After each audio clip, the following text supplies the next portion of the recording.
Hi there, my name is Greg Smith, Director of the Eastern Oregon University Small Business Development Center. Did you know the Small Business Development Center is always trying to connect employers with employees? And so what we're going to be doing today is we're going to be interviewing an employer who's looking to hire. They're going to talk to us about what they're looking for in an employee and what type of jobs they have available. Miss Gina Perkins, our Assistant Director, will be leading that interview. And who knows? Maybe there's a job out there that's going to be perfect for you. Gina, take it away. Well, would you take the opportunity to introduce yourself and tell us a little bit about your company? Yeah, so I'm Luke Young. I'm partners with my dad, and we're a family-owned business. He has been in business for 43 years, and we do private land management where we help promote the health and growth of trees and make the landscape fire resilient. We also do contracts and work with the Forest Service where we do multiple different operations, including thinning, mulching, where we do a lot of fuels reduction. We're very versatile in that, as well as we do firefighting, and we have 20 pieces of equipment on contract to go out nationwide through the summertime. Okay, so what positions do you currently have available, and what's the duration? I'm guessing they're probably seasonal. Is that correct? We have seasonal and full-time positions open. Some of the seasonals, we're looking for firefighter 2, firefighter 1, and engine bosses. So you would be going out on a pickup with a 300-gallon tank in the back where you're doing structure protection, fuels reduction, where you're aiding in fire control. We go to multiple states that we have 2 Type 6 engines. We're also looking for CDL Class A drivers for hauling heavy equipment, and the water tenders. We have 2 water tenders that hold 3,200 gallons, and equipment operators. So right now we have multiple positions open. Okay, perfect. So what qualities are you looking for in an individual? We honesty, trustworthy. A lot of positions are independent where we're relying them to have the self-drive and to be independent, to be a leader, where they can take care of the people they work with as well as the machine, and have good communication skills. If you have questions, ask them, reach out. You have the support team here. We're here to aid you, and communication is huge. We try to treat everybody like family, and if you can reach out and talk and work through problems, you have everyone as your aid to get you through that. Okay, perfect. So what would be the process once someone applies? I mean, do you specifically do you offer a little bit of training? I mean, obviously for the CDL and those kinds of things that, they're expected to have that. But as far as, say, for the firefighting positions or any of the other positions? So overall, we do help and offer on-site training for the beginning firefighting, firefighter 2s and so on. There is it's a class, it's the RT 130, 190, where you would go to a 4-day class and they would show you how to use the safety wear and the fire shelter and what gear you'd need to use. And they teach you about the weather aspects of fire and kind of give you the intro into firefighting. And then on site, we would train and show anybody to get them familiar with the equipment they would be operating as a team. And as for truck drivers or operators, mainly with the operators, we'll train the right individual on site how to maintain that machine, how to run that machine, and what they can do to advance onto a more technical machine that we have. Okay. What's an average day look like?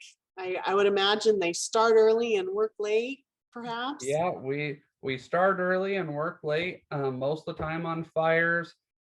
Pretty usual regimen is 6 a.m. We have a briefing. That is going to entail the whole fire personnel coming and getting instructions from the overhead. It'll have the objective for the fire along with safety, weather, and roll call. So everyone's accounted for every day. And then meals and showers and everything are provided. So you'll get your breakfast, go to briefing, and then you'll go to the fire line and you'll work a 10 to 14 hour shift.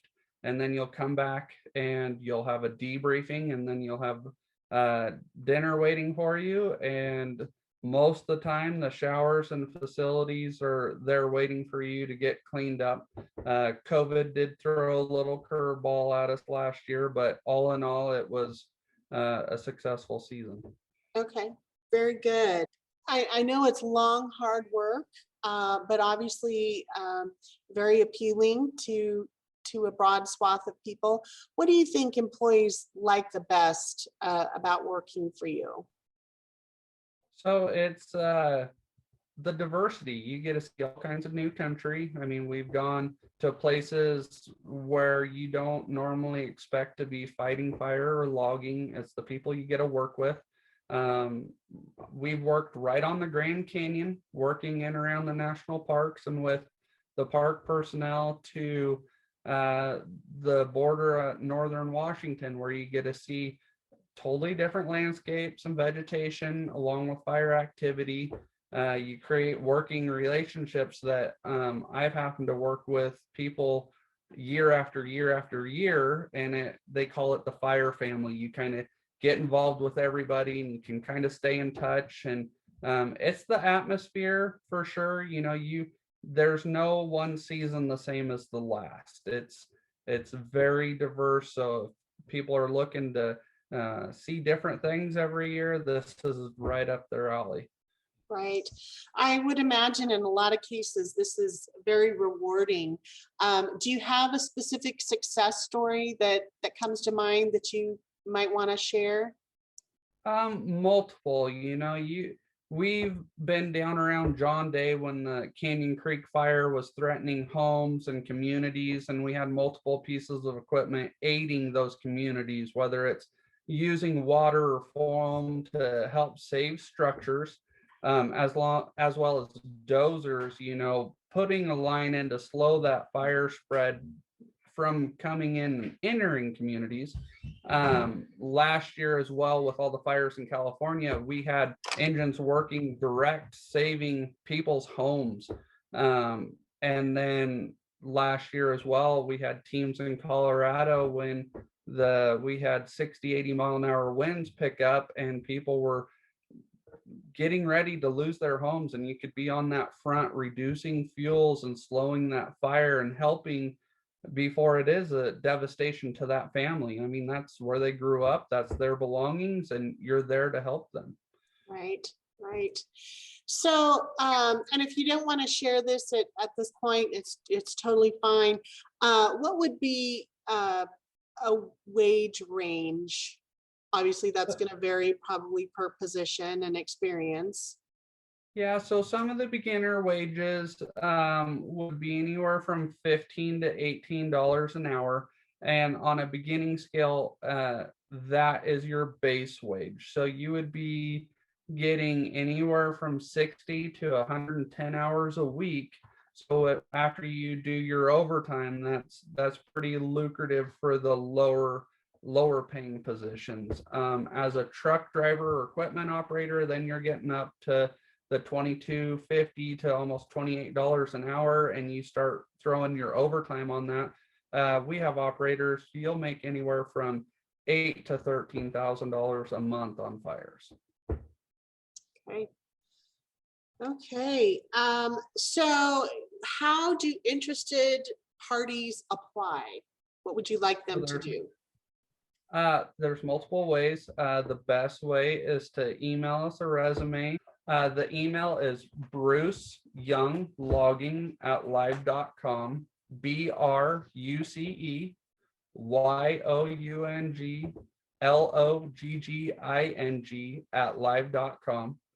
The office phone number is 541-676-0510. And my cell phone number is 541-980-9105. Perfect. Okay. Is there anything else that you'd like to add?